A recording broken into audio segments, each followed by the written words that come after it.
अस्सलामुअलैकुम वरहमतुल्लाहि वबरकातुहू। सूरह आराफ में किस तरह से हज़रत मूसा अलैहिस्सलाम का और फिरऔन का वाक़या बयान किया गया है वो आज आपके साथ शेयर करूंगी। बिस्मिल्लाहिर्रहमानिर्रहीम। मूसा ने कहा था कि ऐ फिरऔन, यकीन जान लो कि मैं रब्बुल आलमीन की तरफ से पैगंबर बनकर आया हूँ। मेरा फर्ज है कि मैं अल्लाह की तरफ से मंसूब करके हक के सिवा कोई और बात ना कहूँ। मैं तुम्हारे पास तुम्हारे परवरदिगार की तरफ से एक खुली दलील लेकर आया हूँ, लिहाजा बनी इसराइल को मेरे साथ भेज दो। उसने कहा, अगर तुम निशानी लेकर आए हो तो उसे पेश करो, अगर तुम एक सच्चे आदमी हो। इस पर मूसा ने अपनी लाठी फेंकी तो अचानक वो एक साफ साफ खसरा बन गया और अपना हाथ गिरबान से खींचा तो वो सारे देखने वालों के सामने यकायक चमकने लगा। फिरौन की कौम के सरदार एक दूसरे से कहने लगे, ये तो यकीनी तौर पर बड़ा माहिर जादूगर है। ये चाहता है कि तुम्हें तुम्हारी जमीन से निकाल बाहर करे। अब बताओ तुम्हारी क्या राय है?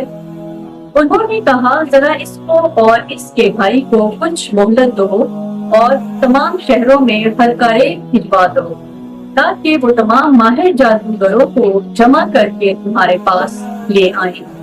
चुनाचे ऐसा ही हुआ और जादूगर फिरऔन के पास आ गए और उन्होंने कहा कि अगर हम मूसा पर गालिब आ गए तो हमें कोई इनाम तो जरूर मिलेगा। फिरऔन ने कहा, हाँ, और तुम्हारा शुमार यकीनन हमारे मुकर्रब लोगों में भी होगा। उन्होंने मूसा से कहा, मूसा, चाहो तो जो फेंकना चाहते हो तुम फेंको, वरना हम अपने जादू की चीजें फेंकें। मूसा ने कहा, तुम फेंको। चुनाचे जब उन्होंने अपनी लाठियां और रस्सियां फेंकी तो लोगों की आंखों पर जादू कर दिया, उन पर दहशत तारी कर दी और जबरदस्त जादू का मुजाहिरा किया। और हमने मूसा को वही के जरिए हुक्म दिया कि तुम अपनी लाठी डाल दो।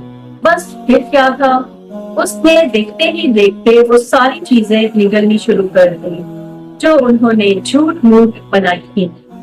इस तरह हक खुलकर सामने आ गया और उनका बना बनाया काम बलिया मेट हो गया। इस मौका पर वो मगलूब हुए और शदीद सुस्ती की हालत में मुकाबले से पलट कर आ गए और इस वाक़े ने सारे जादूगरों को बेसाख्ता सजदे में गिरा दिया। वो पुकार उठे, हम उस रब्बुल आलमीन पर ईमान ले आए जो मूसा और हारून का रब है।